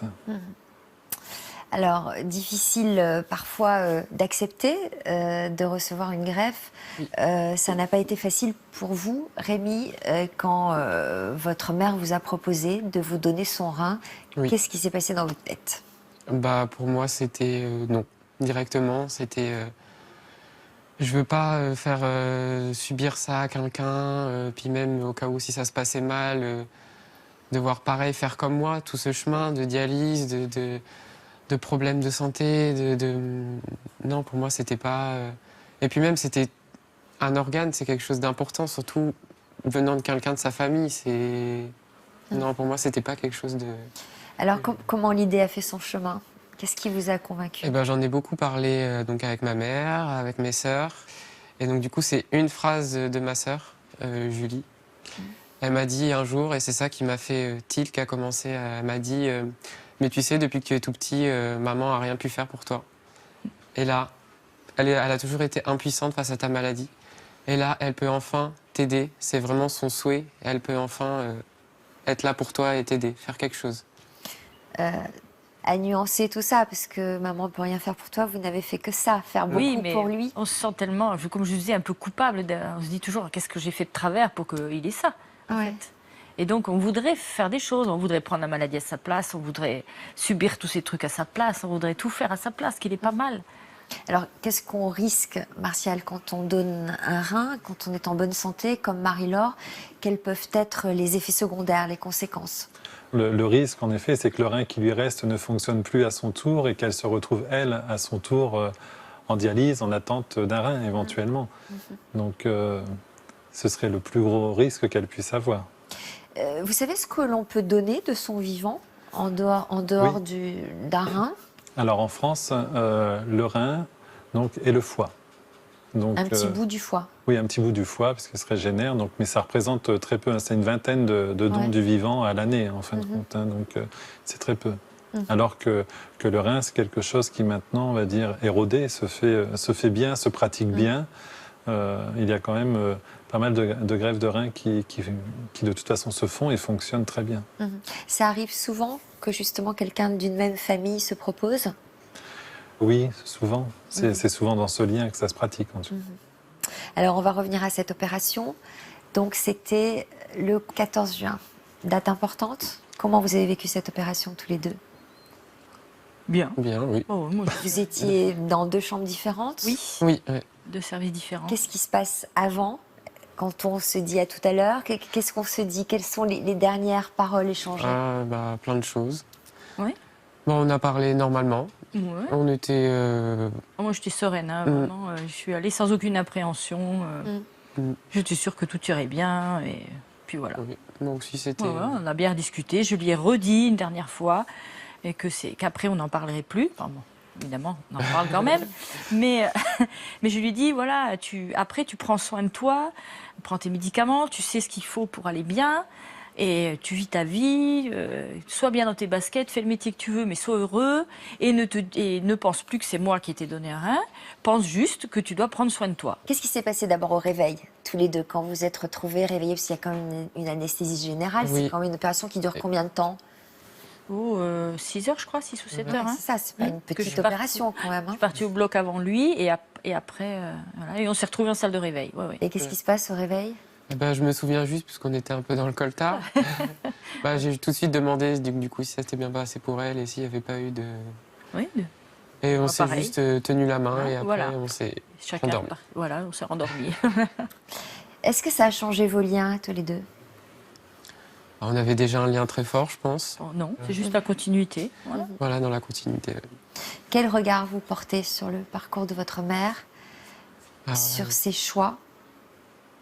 Qu'est-ce que vous retirez de tout ça? Je pense que ça a toujours été une évolution positive. C'est quelqu'un qui cherche toujours à apprendre, à connaître, toujours avancer. Et puis, comme pareil, c'est les maîtres mots dans notre famille, l'amour, le cœur, comme on dit, le partage. Elle a évolué dans tout ça. Comment vous jugez le fait qu'elle témoigne beaucoup, qu'elle donne des conférences? Moi, je suis un peu dans le même, parce que je suis en communication et je veux aussi faire ça. Faire des conférences, témoigner, parler, informer sur le don d'organes. Je valide. Pourquoi vous voulez faire ça, vous? Pareil, moi j'ai toujours été de l'autre côté, du côté soigné, et là je voudrais justement renvoyer la balle un peu et informer tout le monde. Comment vous vous sentez aujourd'hui à 22 ans par rapport aux copains de votre âge? Je pense que ce que j'ai gagné le plus, c'est en force mentale et physique. Peut-être aussi un rapport différent à la mort, j'imagine. On pense à tout ça? Oui, je pense aussi un rapport différent à la mort, une façon de penser peut-être plus personnelle, plus avec des idées. On parlait avec Marie-Laure de ce horrible de travail de deuil, mais vous avez dû le faire, vous aussi, ça, tout en étant en dialyse, tout en devant affronter cette opération. Comment ça s'est passé pour vous? Alors moi, je pense personnellement que j'étais un peu dans le déni. Parce que c'est tombé d'un coup comme ça. et surtout qu'il n'avait jamais été malade. Donc je pense que oui, c'était pas possible pour moi. Même si je le voyais plus, c'est qu'il était autre part. Je le voyais pas forcément moi, mais pour moi, il était autre part. Donc c'était quelque chose, oui, que j'avais pas Et aujourd'hui? intégré. Si je pense que je l'ai intégré, avoir parlé avec d'autres amis qui avaient vécu la même chose. Mais oui, ça reste quand même dur. Mais est-ce que vous vous êtes fait suivre psychologiquement? Parce que j'imagine que, à travers tout ce que vous avez vécu, votre maladie, la greffe, est-ce qu'il y a un suivi psychologique et la disparition de votre père pour avancer? Alors moi, on m'a toujours proposé, mais non, je me suis jamais senti ce besoin. Après, moi, c'est beaucoup ma famille. Je parle beaucoup avec ma famille et mes amis, et c'est grâce à ça que je pense que j'ai fait mon cheminement et comment j'ai avancé et accepté au fur et à mesure. Marie-Laure, c'est important pour vous d'être Oui. suivie, d'être accompagnée? Oui, parce que je pense que c'est pas être faible que de se faire aider, c'est justement prendre conscience qu'encore une fois, on a besoin des autres pour pouvoir avancer différemment. On a plein de choses à changer dans sa vie. Enfin, du jour au lendemain, pour moi, à un moment donné, j'avais plus d'avenir. Je me disais, est-ce que je vais faire toute seule? Et je sais plus faire les choses toute seule. Et donc, je me suis fait aider. Et oui, et heureusement. Martial, le regard sur cette famille généreuse. Marie-Laure, d'emblée, on va dire, a été... tout de suite, je me souviens, avant d'aller au bloc opératoire, sa question était « Après, comment je peux vous aider ?» Et je pense qu'en tant que soignant, on doit, en tout cas, pouvoir répondre à cette demande, en fin de compte. C'était aussi sa survie qui passait par là? Oui, et je pense que malheureusement, comme cette famille baignait dedans depuis l'enfance de Rémi, obligatoirement, cet événement dramatique qui se présentait devait davantage, on va dire, promouvoir, en fin de compte, le don d'organes pour pouvoir répondre justement aux besoins des différents receveurs en attente. Qu'est-ce que ça lui apporte de témoigner, selon vous? Je pense que ça lui fait du bien. Oui. Je pense que ça lui fait du bien, et parce qu'elle sait que justement c'est vraiment une bataille de réussir à pouvoir inciter les gens à se positionner. Alors, pour être persuasif aujourd'hui, qu'est-ce qu'on pourrait dire aux familles qui se posent peut-être la question, ou qui ne se la posent pas, ou qui hésitent? Je crois que déjà leur dire qu'il faut qu'ils se posent la question. Il faut qu'ils se posent la question pour eux-mêmes, il faut qu'ils se posent la question pour leurs proches, et les inciter justement, s'ils n'ont pas les renseignements, à prendre contact avec des équipes de coordination qui pourront répondre à leurs questions. Il y a un site internet qui existe avec des brochures comme celle-ci sur www.dondorganes.fr, sur lequel il y a des questions. Il y a un numéro vert que l'Agence de la biomédecine possède également, auquel on peut répondre aux questions. Et je crois qu'il ne faut pas rester avec ces questions et réussir à prendre position. Pour pouvoir s'équiper de sa carte de donneur, d'ailleurs. J'en ai dans les poches. C'est bien, il est bien toujours. concret, Un il a tout infirmier le matériel coordinateur a toujours des cartes de donneur sur lui. Mais voilà, ou alors simplement s'inscrire sur le registre national des refus. Il y a le formulaire dans la petite brochure que je vous ai présentée, ou simplement sur un courrier auprès de l'Agence de la biomédecine. Mais il faut prendre position, il ne faut pas rester avec des questions sans réponse, en fait. Un mot de Marie-Laure, peut-être? Quoi dire? J'espère juste que oui, dans les années à venir, les gens, petit à petit, comprendront. Après, chacun à son rythme. Peut-être que certaines personnes, il leur faut plus de temps. Parce que c'est pas facile. Parce que c'est toujours, comme je disais, parler de greffe, c'est un sujet facile. Parler de don d'organes, puisque ça renvoie à la mort, c'est compliqué. Donc, je pense qu'il faut du temps aux gens, mais qu'en parlant, sensibilisant les jeunes, parce que je pense que maintenant, pour l'avenir, c'est les jeunes. Dans les écoles, déjà, on devrait Voilà. en Oui, tout à parler. fait. On devrait... Il y en a, on a des actions de sensibilisation dans les collèges, et même quelquefois dans des écoles primaires. Ça reste, mais collèges, lycées, ça se fait sans problème. Et puis, on peut inviter les personnes à lire ce merveilleux livre, Réparer les vivants. Ouais. Alors, vous n'acceptez pas la fatalité, hein. Vous avez fait des épreuves, que vous avez traversé quelque chose de lumineux. C'est la philosophie des personnes qui vont nous rejoindre aujourd'hui. Ce sont les amis de Frédéric Lopez, ceux qu'il appelle les dénicheurs, parce que eux aussi refusent la fatalité et proposent des solutions et des alternatives aux problématiques de la société. Donc, on va les accueillir. Alors aujourd'hui, Il y a Luc, Émilie et Céline. Bonjour à tous les trois. Bonjour. Bonjour Céline. Merci d'être là. Bonjour Sophie. Et Luc. Pardon, Le bonjour. papa parfait, Bonjour. celui qui a rejoint sa femme partout à l'étranger, qui joue de la musique, qui fait la cuisine, il sait tout faire. Alors, on a vu à quel point Marie-Laure est actrice de sa vie, et tous les trois, vous allez nous présenter des personnes qui sont aussi actrices du changement, hein, qui veulent apporter des réponses aux fléaux de notre société. Alors, Luc, qui avez-vous déniché? Eh bien, tout à l'heure, ensemble, vous avez parlé de greffe. Oui. Et c'est vrai que on parle de greffe et de greffon, et c'est pas Céline qui va me contredire, quand on parle de jardinage. Ah oui. Et de planter des arbres. Eh bien, aujourd'hui, nous, on va vous parler d'arbres, parce que, on le sait, les arbres, c'est la vie, Oui. c'est l'eau, c'est l'air, et c'est très important. Et paradoxalement à tout ça, on sait que toutes les 24 heures, à la surface du globe, eh bien, 10 millions d'arbres sont coupés. D'accord? Et ces arbres, on en a besoin. Alors moi, je vais vous parler d'une initiative, un joli petit cadeau de Noël, qui est chic et pas cher, et qui permet de replanter des arbres sur la planète. Sur la plateforme. D'une manière poétique, je crois, en plus. Poétique et positive. Voilà, on en parlera tout à l'heure. Alors, Émilie, elle s'intéresse aux entreprises et aux chefs d'entreprise, notamment, qui prennent plus en considération l'innovation sociale que le profit. Et Exactement. là, vous avez trouvé un chef d'entreprise qui répond à ces critères. Tout à fait. Alors donc pour endiguer la catastrophe planétaire qu'évoquait Luc, donc ces 10 millions d'arbres coupés chaque 24 heures, il y a un homme qui murmure à l'oreille des grands patrons pour les convaincre de planter des arbres. Alors vous allez voir, son action est extrêmement puissante, et surtout ce qui est intéressant, c'est de voir comment il s'y prend. C'est un vrai tour de force. On en parle tout à l'heure. Et puis Céline, alors elle est dans son affaire aujourd'hui, puisque les arbres, la végétation, C'est une son jardinière. domaine C'est de une prédilection. Alors là, on s'intéresse au problème justement de la déforestation, et vous avez des réponses aujourd'hui. La catastrophe planétaire, on en parlait, mais concrètement, ça veut dire quoi? Ça veut dire qu'il y a 4 siècles, il y avait 66% de forêts sur la Terre, que maintenant, il y en a un tout petit peu plus d'un tiers. Donc on est vraiment sur une déforestation massive des forêts primitives, des forêts originelles. Donc qu'est-ce que ça veut dire qu'il y ait moins de forêts? Ça veut bien sûr dire qu'on augmente l'effet de serre, parce que la forêt, la végétation, les racines stockent le carbone. 40% du carbone terrestre est stocké autour des forêts. Donc quand on coupe une forêt, eh bien, le carbone s'échappe et augmente l'effet de serre. Mais pas seulement. Et l'eau, par exemple, les forêts jouent ce rôle d'éponge. Donc c'est elles qui filtrent l'eau des nappes phréatiques, qui retiennent l'eau et qui permettent que tout simplement il puisse y avoir tout un écosystème, toute une biodiversité autour des forêts. C'est également elles qui permettent à la terre d'être beaucoup plus riche.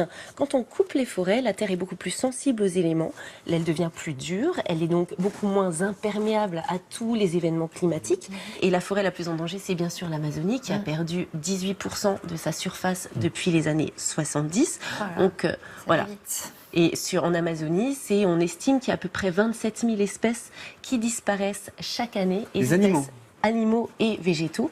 Pour la plupart, on n'a même pas encore découvert toutes ces espèces-là, et elles disparaissent avant même qu'on puisse les connaître. Et on sait que notamment dans la médecine, comme toutes ces nouvelles espèces sont importantes dans la composition de tous les médicaments.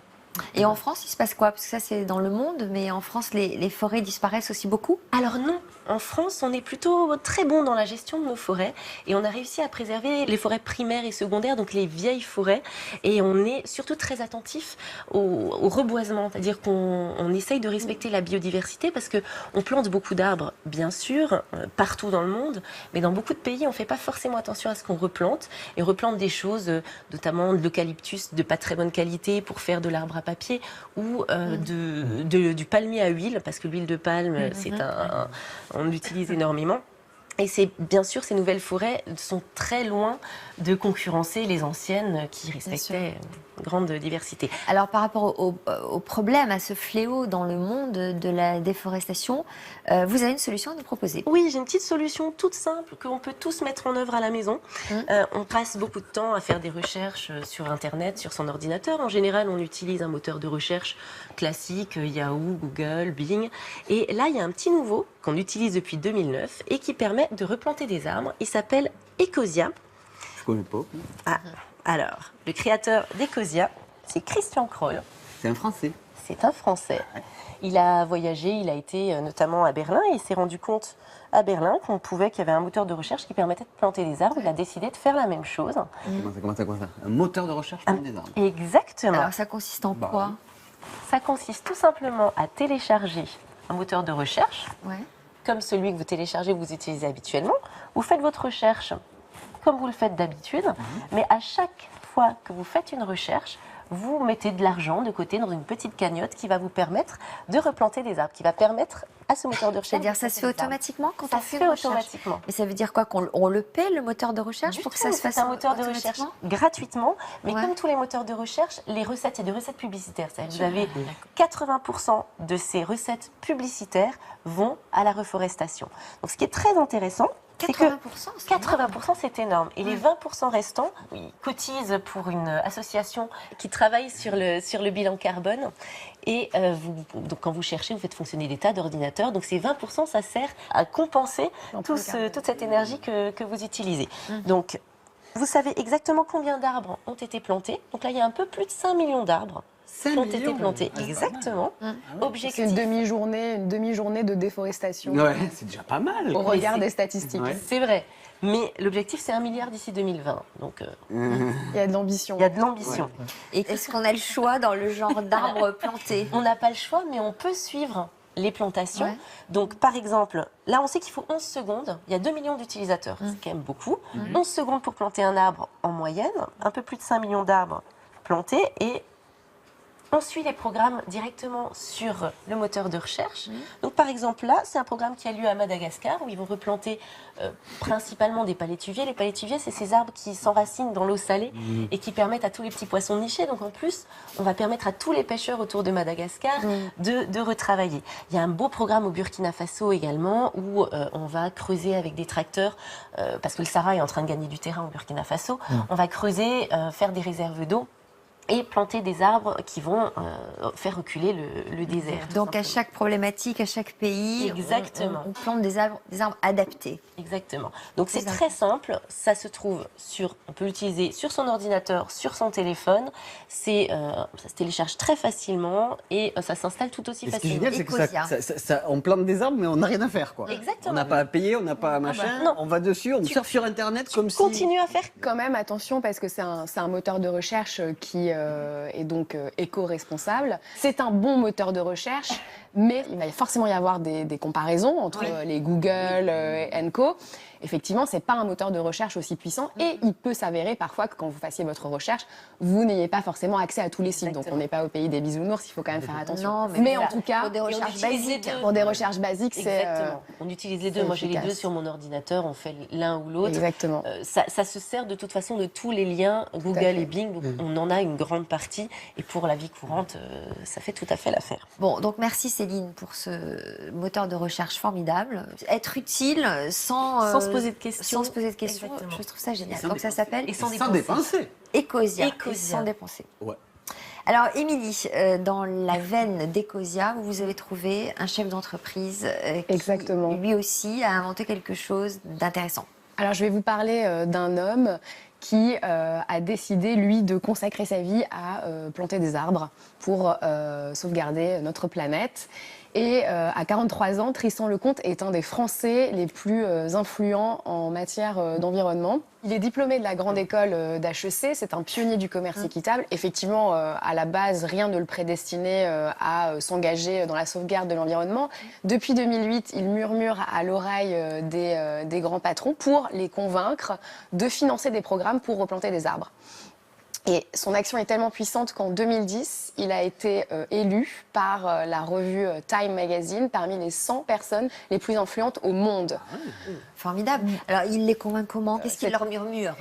Exactement. Qu'est-ce qu'il leur murmure? Eh bien, je vous propose de regarder le reportage de Samantha Petit qui va vous donner toutes ces réponses. Aujourd'hui, partout sur Terre, les écosystèmes sont totalement dégradés. On déforeste toute la planète à une vitesse hallucinante.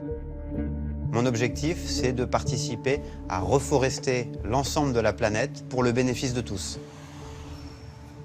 En 2011, moi, j'étais le dirigeant d'une entreprise que j'avais fondée qui distribuait des produits bio et équitables. J'achetais du cacao à des petits producteurs agricoles perdus dans la forêt en Amazonie. Ils étaient confrontés à plein de problèmes, dégradation des sols, dérèglement climatique. Je me suis dit que planter des arbres avec eux, c'était un bon moyen de répondre à l'ensemble de ces enjeux. Et c'est comme ça que j'ai monté Pur Projet, mais complètement par hasard. Je pensais jamais que ça deviendrait mon métier, qu'il y aurait des entreprises qui seraient intéressées pour planter des millions d'arbres. Et ça m'a donné vraiment le sentiment que je pouvais à la fois entreprendre et être utile. Ce qu'on propose aux entreprises, c'est de compenser leur empreinte climatique en plantant des arbres au sein de leur filière agricole, dans les champs de café, de cacao ou de riz, pour leurs propres bénéfices et aussi générer de multiples bénéfices pour l'agriculteur. Aujourd'hui, c'est un jour important. On va être contrôlé par un organisme indépendant sur le partenariat que j'entretiens avec une entreprise de café. Bonjour. On s'attelle à toutes les étapes de la vie d'une tasse de café, depuis la plantation, la récolte, l'importation, la dégustation et la fin de vie. Et sur différents indicateurs, donc là le carbone qu'on a vu aujourd'hui, mais on s'intéresse aussi à la question de l'eau, des sols, de la biodiversité.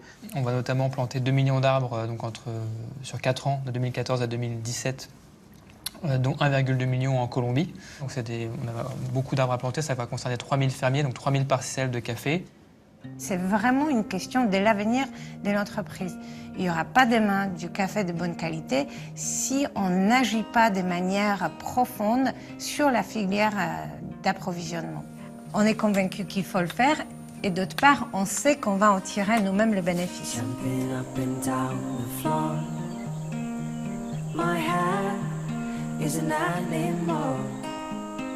C'est jamais évident de vendre des arbres qui sont plantés chez des agriculteurs à l'autre bout du monde. Au début, l'entreprise elle se dit mais pourquoi je vais faire ça quoi? Quel est mon intérêt? Et parfois, pendant 2 ans, on discute pour essayer de convaincre. Et puis un jour, voilà, l'entreprise s'engage.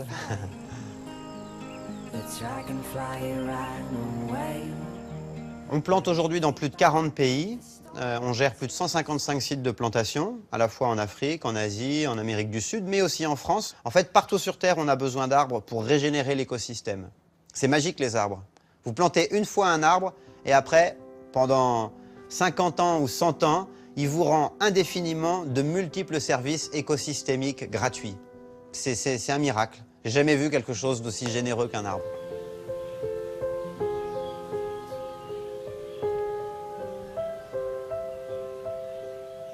Quand on me dit « tu aides les entreprises à avoir bonne conscience », j'ai jamais compris la critique là-dedans. C'est bien. Il faut aider les gens à avoir bonne conscience en s'engageant, en étant positifs, qu'elles aient une bonne image et qu'on les plébiscite pour cela, parce que c'est comme ça qu'elles vont s'engager plus. Ma plus belle récompense, c'est le sourire d'un fermier quand il est heureux d'avoir planté des arbres et quand il voit les bénéfices pour lui et sa famille. Ce qui définit ma vie, c'est de faire des projets qui vont avoir un impact social ou environnemental. Plus jamais je reviendrai dans une entreprise classique, c'est pas possible. Formidable. Ouais. Cool. Ah, en plus, il habite en Thaïlande. Exactement. Il a construit en Thaïlande une ferme en permaculture sur 5 hectares. Donc c'est une ferme test. Et ça fait déjà 5 ans qu'il y vit. Et c'est incroyable parce qu'il a régénéré toute une zone qui, à la base, n'était pas du tout destinée à la culture. Donc, c'est vraiment incroyable. Alors, si je comprends bien, son plus gros problème, c'est d'arriver à convaincre les entreprises, parce que les arbres, il les plante dans des pays qu'il choisit en fonction de différentes problématiques, mais pas forcément des pays où ces entreprises sont implantées. Tout à fait. Alors, en fait, il va voir ces entreprises et il leur propose de financer des programmes pour régénérer l'environnement. Donc, elles plantent des arbres. Évidemment, l'intérêt des entreprises pour faire ça, c'est évidemment de protéger leur filière en amont. Je vais vous donner un exemple concret. Par exemple, dans le secteur de la cosmétique, quand on a besoin d'avoir une bonne crème anti-rides ou un bon parfum, eh bien, il faut avoir les bonnes plantes médicinales, les bonnes fleurs. Et tous ces champs de production, évidemment, quand ils sont en surproduction, eh bien, il y a un moment où ils se dégénèrent. Donc, il faut pouvoir les renouveler et les renouveler de manière qualitative. C'est pour ça que Tristan propose ces programmes qui sont destinés en fait à la compensation carbone. Alors, Évidemment, dans l'imaginaire collectif, la compensation carbone, c'est simplement compenser ces émissions de gaz à effet de serre. Mais ce n'est pas uniquement ça avec Pure Projet, puisque quand une entreprise s'engage pour compenser son empreinte carbone, elle met aussi en place des mécanismes de solidarité dans ces pays qui sont en développement, qui sont des pays pauvres, et ils apprennent en fait aux fermiers à cultiver les ressources de la terre, mais en respectant l'environnement. Donc il y a aussi de la transmission. Des arbres. Exactement. Il y a tout un projet social, quoi. Il y a de la pédagogie, il y a de la transmission.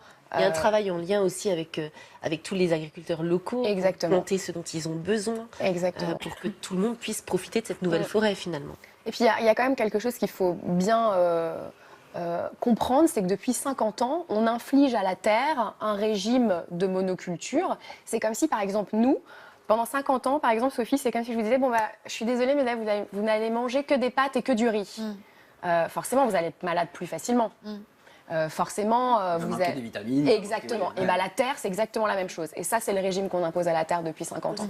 Et Pure Projet, c'est contre ce type de traitement qu'ils sont en train de lutter aujourd'hui. Moi, ce qui me fait plaisir quand je vous écoute tous, c'est de voir que ce sont quand même de jeunes chefs d'entreprise qui sont habités par cette idée de protection de la planète. Donc c'est intéressant. Je ne sais pas ce qu'en pense Rémi, mais c'est intéressant de voir à quel point les jeunes sont investis et mobilisés dans cette idée-là. Justement, j'ai une amie qui est partie en Guyane exprès pour ça.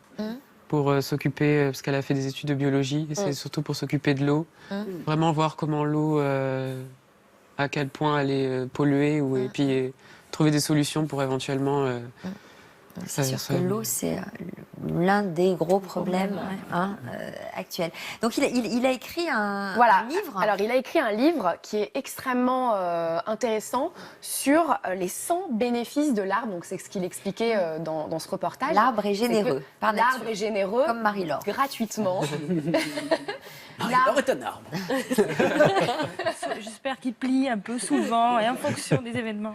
Donc si vous n'êtes pas encore complètement convaincu des bénéfices de l'arbre, parce qu'on a été habitués finalement à grandir au milieu des arbres, on a l'impression que c'est une ressource intarissable, mais c'est faux. Eh bien, je vous invite vraiment à lire ce bouquin qui est extrêmement pédagogique, qui se lit très très facilement, et puis qui finalement en plus revient sur cet engagement que Tristan a pris d'allier son travail avec un engagement social. C'est-à-dire que chaque jour, il se lève et ça fait du bien à notre planète. Et dernière chose aussi, si vous avez envie de vous engager un peu plus, vous pouvez vous connecter sur le site de Pure Projet et acheter un arbre ou offrir un arbre pour Noël, par exemple, pour la somme de 5 €. Et cet arbre, ensuite, est planté quelque part dans les 40 pays où Pure Projet est actif. Moi-même, j'en ai déjà planté. Et ensuite, vous recevez votre petit certificat de plantation d'arbres. Vous en avez planté où ?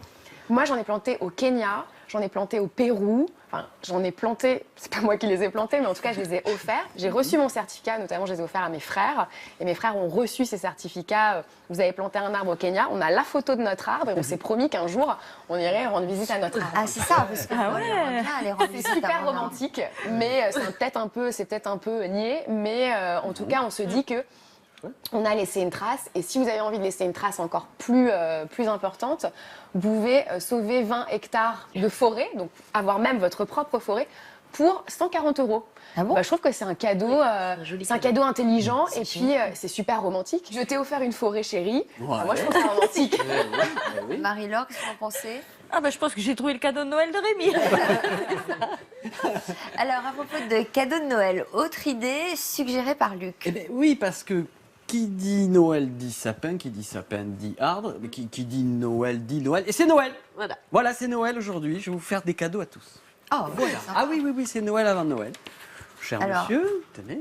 Quel genre de cadeau ? Les filles, elles en ont déjà eu. Ouais, nous, on l'a déjà eu. C'est un petit bracelet. Ouais. Super. Tac.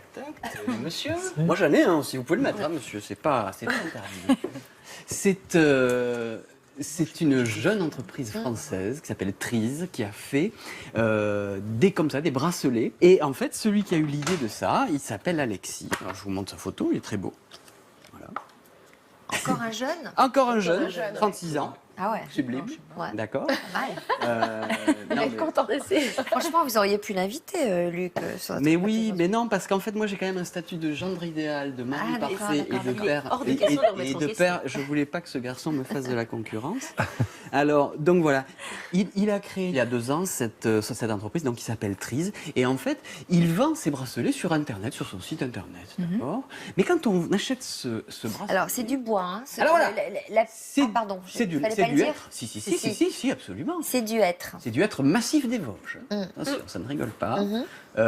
Et ce qui est bien en plus, c'est que ce bracelet, il a été fabriqué dans un centre pour personnes porteuses de handicap, dans l'Ariège, tout près de chez moi, à Pamiers, dans le pays de ma belle-mère. Salut. Pamiers, pas palmier. Non, ça non, aurait non, pu faire un Pamiers, canon. sous-préfecture de l'Ariège. Et D'accord. Et il fait travailler indirectement 4 personnes en CDI, à plein temps, qui sont des personnes handicapées. Parce qu'il est confectionné là-bas, en Ariège. Parenthèse. Donc, en tout cas, chaque fois que vous achetez ce bracelet, qui vaut 8,50 €, eh bien, on replante un arbre à travers le monde. Ah ouais, Là, il y a marqué en Amazonie, mais il n'y a pas voilà. Ce que vous voyez ici, sur le petit carton qui vous est donné avec ce bracelet, eh bien, vous replantez un arbre en Amazonie, au Pérou, exactement. D'accord. Est-ce que parce vous arrivez à lire, vous, Marie-Laure? C'est-à-dire Vous que arrivez j'ai à un lire ce qu'il y peu, a- vous voyez, ce qu'il y a marqué éloigné. dessus. Parce que j'ai pas mes lunettes, mais Ah j'ai bon, un peu d'accord. éloigné. Voilà, moi, j'ai beau éloigner. Voilà, donc là, vous aidez un programme, en fait, pour reforester en Amazonie, mais... Faut pas lui dire d'écrire plus gros, quand même, sur son étiquette. Oui, c'est vrai. Hein. Et en fait, l'idée, c'est que là, c'est en Amazonie, mais ça peut être au Ghana, ça peut être au Maroc, ça peut être au Brésil, ça peut être en Indonésie, ça peut... Partout. Et on peut suivre ok. son arbre aussi. Et c'est ça qui est chouette, c'est qu'il y a... Alors, vous avez un petit code barre derrière, là, avec un numéro sur le Ah oui, papier. ouais, ouais. Vous allez sur le site internet, vous pouvez géolocaliser l'arbre que vous avez reçu en cadeau. Alors, ça, c'est quelque chose qu'ils font pour les entreprises. Ils peuvent faire, par exemple, ils font un meeting, un forum, un truc, machin, et ils reçoivent des entreprises. Quand vous l'achetez sur internet, en fait, ils se présentent. Donc, en fait, ça procède de la même idée que le chef oui. d'entreprise. C'est-à-dire qu'il fait ça en plus de ses activités, j'imagine. Non, c'est ça son activité. Ah, c'est son Ouais, activité c'est son activité. principale. Quand vous l'achetez, voilà, il se présente comme ça. Alors la couleur, voilà, de l'arbre là qui va se détacher, que vous allez mettre avec le jaune. Donc on choisit sa couleur et chaque voilà. couleur correspond à Un une... pays. Le bleu c'est en France, le vert c'est au Pérou. Il y en a d'autres, il y en a au Maroc, il y en a un petit peu partout. Celui-là c'est au Ghana, d'accord. Et c'est que des bracelets ou on peut... C'est que ça des peut être bracelets. des colliers. Voilà. Il y a aussi un. Sophie, elle veut la part. Oui. Alors là, Moi, je veux une forêt sur moi. Là, je ne l'ai pas. Ils ont aussi un programme qui s'appelle Semeuse d'espoir. Là, ils font travailler des entreprises qui sont un peu partout dans tous ces pays, Et des où on ne femmes. fait travailler que des femmes. Voilà, parce qu'elle est aficionada de tout ça. Et donc, ça aide les femmes, hein, n'est-ce pas et là, on a tout un système de pendentifs ou de colliers qui vont décliner pour ça aide Noël. des femmes, il faut préciser, parce que là, on a l'impression Alors, qu'il il n'y y a a que tout des un femmes qui travail. travaillent. Ça aide des femmes qui, justement, n'auraient pas dû travailler. Exactement, c'est un Ouais, travail faut de pas que c'est un côté un peu formation. macho, on fait Bien travailler sûr, que les bien sûr. femmes. Non, c'est un travail de Alors- formation et d'éducation pour les femmes. Donc, ça participe à ce grand mouvement d'éduquer, d'emmener à l'école et de former à un métier pour rendre les femmes autonomes. D'accord. Et donc ce projet, alors là par exemple, vous voyez, grâce à ce système, ils ont pu réinstaller des systèmes de serre avec des semis. Bon là on est en Indonésie, ils aident beaucoup en Indonésie, puis là on voit les gens qui replantent des arbres. Ça fait 2 ans que ça existe, on est déjà à 60 000 arbres. C'est symbolique, mais il faut qu'on fasse chacun notre petit Et si chacun le fait, Mais si ça chacun peut le fait... devenir un grand mouvement. C'est-à-dire ça. que vous avez Mais oui. Ecosia, vous plantez des arbres chez Pur Projet et vous achetez des bracelets qui plantent Et des à arbres. Noël, on peut même faire les deux. L'arbre Pur Projet et le bracelet qui Voilà. va avec. Il nous restera à partir en week-end dans nos forêts. Exactement. Un truc qu'on a peut-être déjà Oui, un peu parce vécu. qu'ils le font. Si on n'a pas les moyens de partir, ça marche aussi en France. Hein, ils replantent aussi des arbres en France. Donc 60 000 arbres. Mais tout ça pour dire quoi? Il faut bien... Il y en a qui disent « Ah ouais, vous parlez d'arbres, vous êtes des bobos, machin truc. » On n'est pas des bobos. C'est la vie. Rendez-vous compte d'une chose. Un jour, j'ai rencontré, il y a bien longtemps, avant qu'il ne décède, Jean-Marie Pelt, qui était naturaliste et qui avait de belles histoires à raconter. Et Jean-Marie Pelt, il m'expliquait quelque chose de très simple. Si demain, l'homme meurt, l'homme disparaît, la nature elles s'en portent très bien, même peut-être mieux. Bah oui, probablement. En revanche, si demain la nature disparaît, eh ben on est mal. Hein, parce que pour manger, pour respirer, s'abriter, pour respirer, exactement. pour Nous, on est morts. la médecine. pour tout. Donc, c'est un problème qui nous concerne tous. Bien sûr. Voilà. Alors, où est-ce qu'on les achète, ces bracelets? Quasi exclusivement sur Internet. D'accord. Vous allez sur leur site, ça s'appelle Trees. Ouais. Voilà, et vous faites du bien à la planète, vous faites du bien à des personnes qui sont en situation de handicap dans l'Ariège, chez ma belle-mère. Voilà. D'ailleurs, on lui dit bonjour. Hein. Mais oui. Vous y retournez dans le Tarn-et-Garonne? Ah oui. Vous êtes du Tarn-et-Garonne? Bah oui. J'ai vécu au Tarn-et-Garonne. Ma meilleure amie Babé, ma sœur de cœur, depuis 44 ans, vit là-bas. J'y vais régulièrement, oui. Justement, il y a quelque chose qui nous tient à cœur tous les trois. Ouais, parce qu'on parlait d'Haïti. Et pour finir, on voulait vous parler d'Haïti. Il y a un peu plus d'un mois, ils ont eu un ouragan qui s'appelle Matthew et qui a vraiment ravagé vraiment le pays en termes de... Et ils n'avaient pas besoin de ça. Ouais, ils n'avaient pas besoin de ça. Là, c'est une photo de ce qui s'est passé, enfin, de ce qu'on peut voir aujourd'hui quand on va en Haïti. Et les arbres, eh bien, pour eux, c'est pas seulement les bienfaits dont tu as parlé, mais c'est aussi pour se nourrir parce que, notamment au niveau des bananiers et des cacaoyers, c'est toute une économie qui est foutue par terre. D'accord? Donc, aujourd'hui, il existe un site internet où on peut aller qui s'appelle Reforestaction. Sur le site de Million de Vie, vous pourrez le retrouver. Matthew.reforestaction.com. Et là, vous pourrez faire des dons, vous pouvez aider les gens en Haïti. Vous voyez, la page, elle se présente comme ça. Voilà, vous allez dessus. Et vous pouvez, selon vos finances, comment vous pouvez aider, hein, vous pouvez justement replanter des cacaoyers et des bananiers. Juste, Céline, est-ce qu'on peut dire pourquoi c'est important de replanter des arbres, ceux-là en particulier, en Haïti? Pour l'agriculture, pour bien sûr manger, pour se nourrir, c'est très important, mais aussi pour qu'ils puissent lutter la prochaine fois, parce que comme je le disais, il n'y a plus d'arbres, donc il n'y a plus rien qui retient la terre, il n'y a plus rien qui protège. Il faut absolument planter pour les protéger sur le long terme. Donc oui, on peut faire on pourrait donner plein d'autres choses, donner de l'argent pour... Il y a tout à reconstruire là-bas. On se dit pourquoi des arbres? Est-ce que c'est pas une nouvelle idée, un petit peu saugrenue?